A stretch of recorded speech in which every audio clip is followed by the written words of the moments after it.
Smart shoppers will tell you that a used car is a better value than a new one.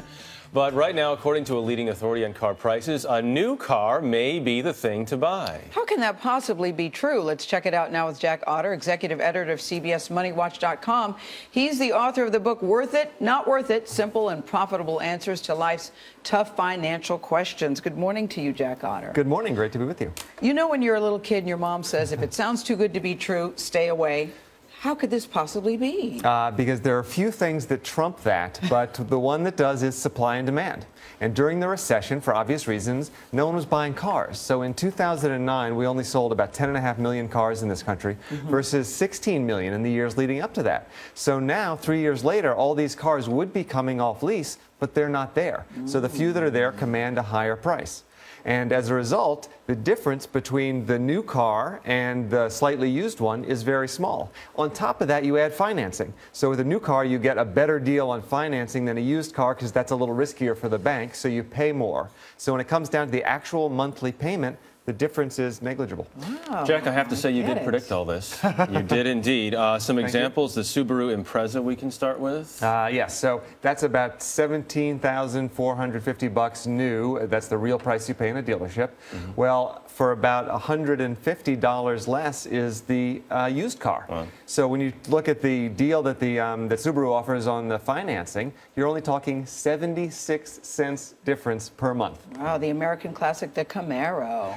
So that one you're going to have to shell out about $1.72 more per month. There's only about $120 difference between the new and the lightly used. Honda Fit's another one, getting a lot of attention because it's cheap. And a very popular car. Yeah, people say this is a good one. But again, the demand is so high that once you actually look at the monthly payment, you're talking $1.72.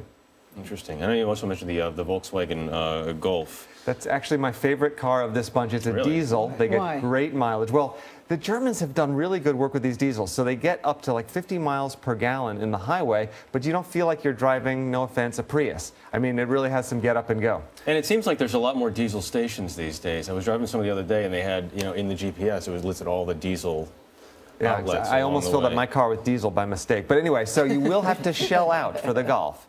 Sit down, $7 more per month to buy a new car than a used one. But as you pointed out, it is your favorite one of the bunch. Exactly. So these are all about 2011 models. Yes. Does it hold true for other models as well? It does, but not as much. So you're not going to buy, say, you're not going to find a 2009 that cost as much as the same model new. But again, we're looking back, as you go back, say, 2 or 3 years, the supply is even smaller because that was right in the teeth of the recession. And even if you go back older, sure, the spread widens as the cars get older. But again, it's all about supply. And since there are simply fewer used cars on the lots, the prices are higher.